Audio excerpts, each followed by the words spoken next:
Recently, a fellow named David Orr, who goes by Gaiman for Hope and has previously gone by names such as Bearden for Hope and Gaiman for God, a simple man who just wanted to be able to, Apple for Twitch affiliate status, was brought to my attention. See, this poor guy has had a bunch of accusations leveled against him, and I watched his video addressing them. I would say he pretty much beats all of them. Let's do a quick overview. First up, he was being accused of neglecting his child, with the evidence being a clip of his stream where said child is crying. David counters this by explaining, So he was being put down for bed about that time, and my wife was with him, so he was not being neglected. My wife is a stay-at-home mom. Fair enough. I don't want to hear that in a stream, but okay, silly accusation. Next up, he addresses accusations of being anti-queer, and he essentially explains that he has a love the sinner, hate the sin position. Down to you whether that counts as anti-LGBT or not. But his position on sodomy ain't exactly fire and brimstone. Bible has no hierarchy to sin. There is no, the LGBT is the worst, although some Christians would have you believe that. There's just no factual basis for that. My lying on occasion, little white lie, even just a little, you steal a paperclip from your office, that's still as bad in God's mind, according to the Bible, as anything else that's listed as sin in the Bible. It's all the same to him. Agree or disagree with his religious position, I think it's hard to call him a gay basher when his perspective is that taking it in the ass is like stealing a paperclip. I mean, the guy respects video game characters' preferred pronouns, not just to abide by TOS, it's his actual position. I'm sure you've noticed at this point in the video that I have been using Venture's preferred pronouns. I personally don't agree with the concept of gender fluidity, as I think God was very clear when he said that he created us both man and woman. However, for both Venture as a character in a video game and people that I know in my personal life, I will continue to go out of my way to be humble, kind, respectful, and loving to everyone I meet. That includes using preferred pronouns, even though I don't agree with the basis of their use. That's about as soft and toothless as judgment gets. If that's too hardcore for you, I don't know what to say. Next accusation. All right, let's talk about the fact that evidently, according to the internet, who is so wonderfully versed in history, that I am a Nazi, according to them. So, I mean, you're seeing the image on your screen right now. He points out that ain't the right hand, and more importantly, it comes from this. Continuing down the Let's Play path, I decided to just add Ark Survival to the mix. Not the gesture I'd use, but you haven't got him on that. The next accusation is that he's been dog-whistling KKK affiliation or support. And there are two examples here. One is his original Patreon support tiers. Contributor, nobility, and Crusader, spelled with K's, all in a row. Alright, okay, I don't really see myself doing that accidentally. But he does have a strong defense. He's just kinda dumb, and didn't realize his stylistic choice led to that appearance. Maybe, maybe not. It's possible he was being a naughty boy. He's changing up now though. It's gonna be fine, I'm sure, just something silly and unrelated. Maybe something random like Grand Wizard. The second example of alleged KKK dog whistling is his logo. I'm not terribly familiar with their iconography. I suppose it's meant to look like a burning cross. I'm seeing a bit of a different secret message. Congratulations on your Jorkin for Christ rebrand. There was also some unfortunate phrasing regarding this accusation earlier in the video. The allegations that I'm aware of at this point are that I neglect my children, I'm anti-LGBTQIA+, I'm a Nazi, apparently I'm still considered to be a member of the KKK. What you mean, still? Have to imagine he means it's a recurring accusation, but buddy, maybe a script would have been a good idea. Next up is an accusation of unemployment. Whatever. Then people did some grooming maths. He has a video talking about his wife from a few years ago, when his current wife would have been underaged, but he was talking about a previous wife. And finally, he addresses and cops to accusations of some bad sportsmanship in Overwatch. And that's all for that video. There is, however, one bonus accusation he addressed a few months ago. Everybody, I need to just squash apparently a rumor that's floating around. Don't know where it's come from. I don't know why it's out there. I have my own suspicions, but that doesn't matter. The important thing is, no, at no point was I ever going to meet with a 13-year-old boy.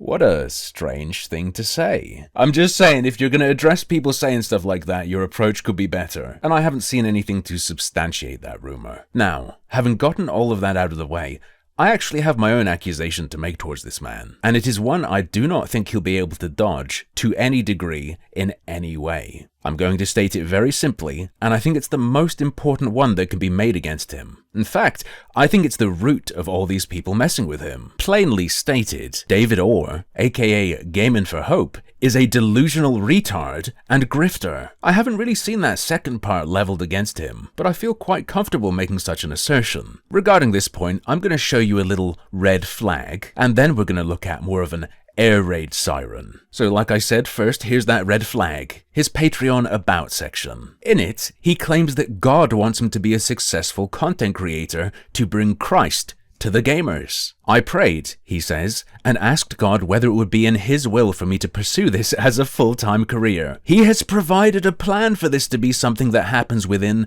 what I think will be the next 1 to 2 years. David, that wasn't Jesus sending you an email. It was Jesus getting you to sign up to some scam get famous quick mailing list. He ends by imploring his audience to pray for wisdom and direction as to whether or not they should support this vision. Literal God gamer right here, folks. But nothing too egregious yet, right? Typical starry-eyed streamer stuff, but with a Christian flavor added. Please believe in my journey is all over the place. This is just, please believe in my journey that God sent me on. Little bit more red flaggy, perhaps even exploitative of certain people, but nothing too bad. Yet. Here's that grifter air raid siren I was talking about. Life is difficult, and you shouldn't do it alone. Find Christ, find friendship, and find community. This is so when life hits the fan, you can pray to a God who sent his son to die for you, you can cry on a friend's shoulder, and so that when practical help is needed, you can lean into community. Wonderful, wholesome, inspirational. Downtrodden denizens of the internet, come get saved, come find friends, get support. What's wrong with that? Oh wait, the video's not done yet.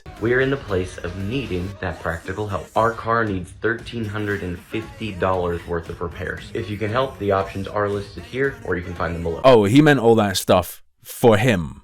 From you. He is God's chosen gamer after all. I watched all this live, and one religious member of my viewership was so sickened, he had to peace out. Now that was in 2023, but he did something similar before, melding his religion into his request for cash. In 2021, when he went by Bearden for Hope, he took a little break. Hey everybody on social media, what's going on? Bearden for Hope here.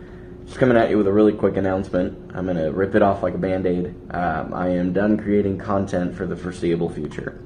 The reason why is because I truly believe that gaming is a tool that can be used for outreach to talk to people about the hope that lies in the gospel of Jesus Christ.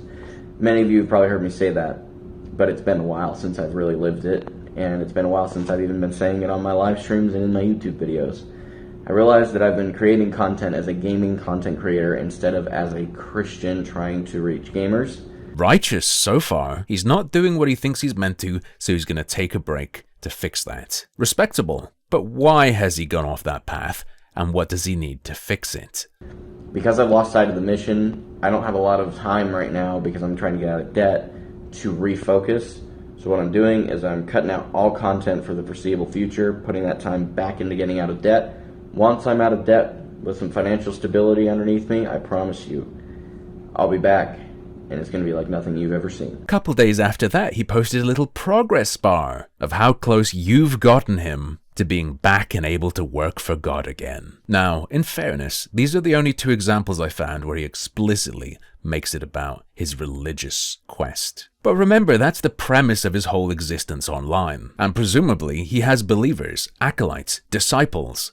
Someone's given him money, and perhaps because he's convinced them that God wants them to. With that in mind, he has asked for money a few other times as well. In 22, he was having trouble with his apartment and had to stay in a hotel, and he expected his landlord to pay for his food. Wasn't gonna happen, so he asked the internet for money. In June 2023, he revealed that he's raising another man's son, and that he and his wife need money to fight that man's claim for custody. I'm going to cut right to the chase. For context, my son isn't biologically speaking mine. Up until recently, we actually had a reasonable working relationship with his biological father in which we were able to sustain visitation accommodations for him. We had a pseudo contract written up that we each signed, and he broke that contract, which caused him to have visitations held from him. He stopped talking to us and decided to sue us for 50% custody. Please donate to my cuck fund and pray that the other kids are actually mine. As we already saw, in 2023 he asked for money for help with car issues, but that was actually the 3rd time he asked for it that year. February 27th he asked for money for a tow and diagnostics. He received financial support the same day.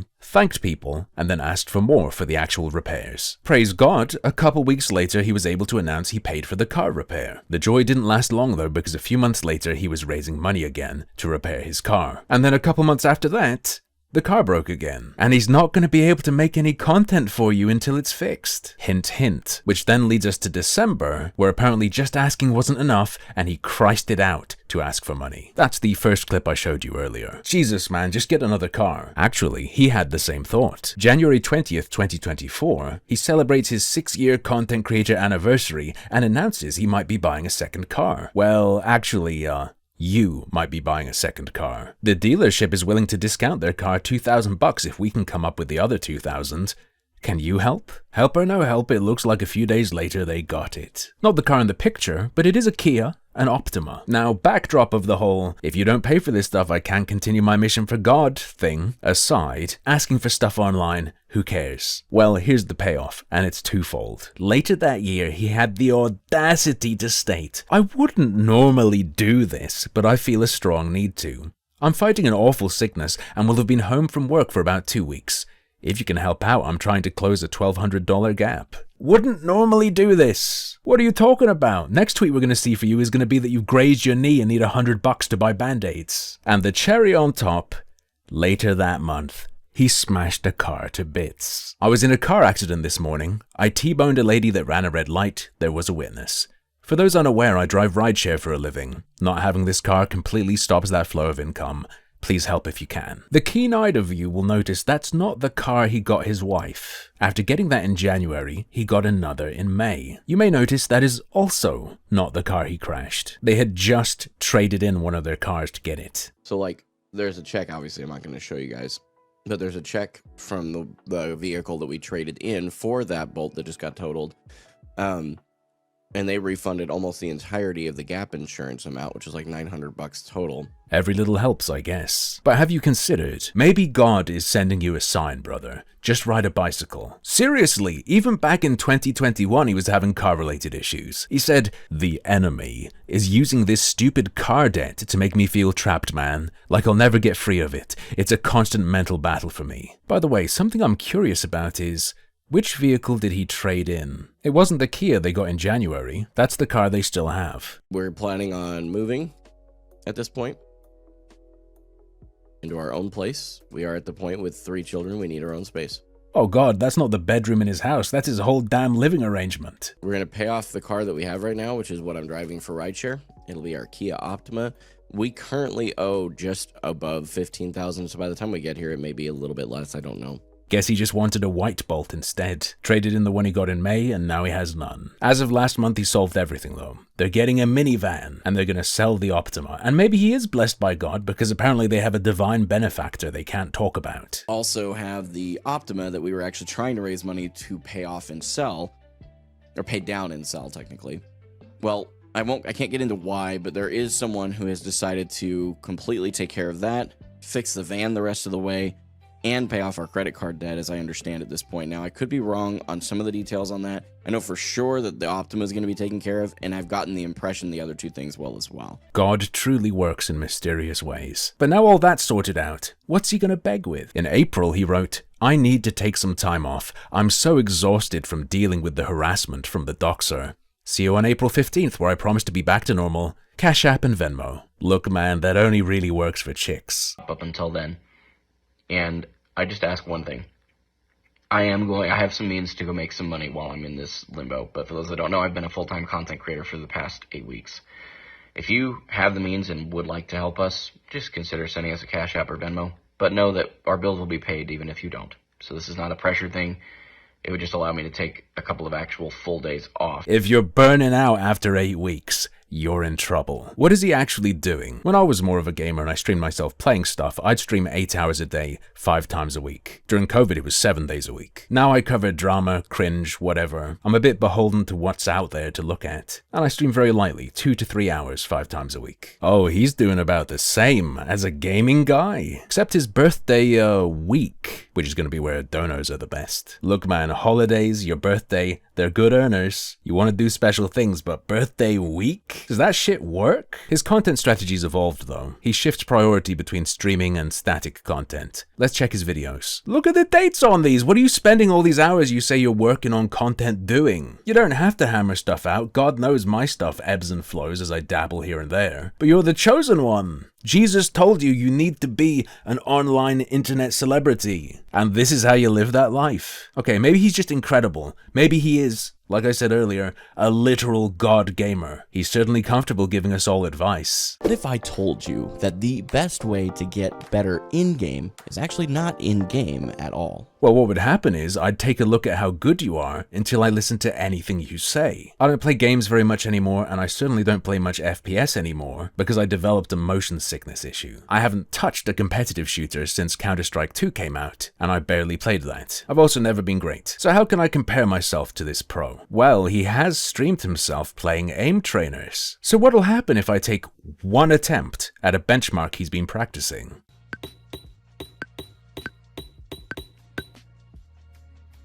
All right. I mean, new high score, yes. I feel like I kind of fumbled towards the end there. Oh, and this is where a lot of the recent hate has come from. Under a post that was viewed hundreds of thousands of times, he was even dubbed Aiming for Hope. Though I would have gone with hoping for aim. Make no mistake though, he's not simply being ragged on for not being very good, but rather that combined with his arrogance to authoritatively put out advice content, how to perform better in a competitive setting. And on top of that, his bad sportsmanship and blaming of others. I'm not saying I'm playing well here. I have made some egregious mistakes. See, the thing is he acknowledges his egregious mistakes, and then he goes on a 30-minute rant about how it's not his fault, but you will never take into account these egregious mistakes if you're always looking at something else. That's the problem. Sounds like a really irritating guy to work with. You'd imagine the people on the team he made, Copium or Hopium, would run into issues with him. And you'd be right. But even that isn't actually his fault. December 17th, 2024, he wrote, "I want to let you all know that I decided to step away from Hopium permanently. It was for a multitude of reasons, but namely that I wasn't respected by the members of the team I started. I will not go into anything else publicly." No, please do. I want to know what they were saying to you. Genuinely, it would make my day. Here's a clip from a couple of days before he quit. Just look into his eyes. When they didn't take me out because, I want to be clear, because this happened on a live stream, they didn't take me out of the game because I stepped away. They took me out of the game because our other tank was available, and it was just weird timing. Our guy got tank cucked. Now there's probably more to dig into, but that's going to be all for now. If you're feeling bad for him that people are being so mean when he's just a poor 28-year-old child, don't worry, he'll be fine. He has a backup plan. I would probably I'd do the tech channel. I would. Tech vertical content, because I'd be able to hire people. That's where the hours go away. He's going to make a tech channel and hire a team. Great zero-risk endeavor. And on top of that, this master of luck and money with cars is going to start flipping them to fund his social media career. $2,000 a car flip, I'm going to be shooting for 3, but if we make $2,000 a car flip, it's $56,000, which is a lot, divided by 2,000. Basically requires 28 car flips if I'm not making any other money. And if that doesn't work out, there's still that primo Patreon content that I paid for. For just $5, you too can get updates on his wife's urinary tract infections.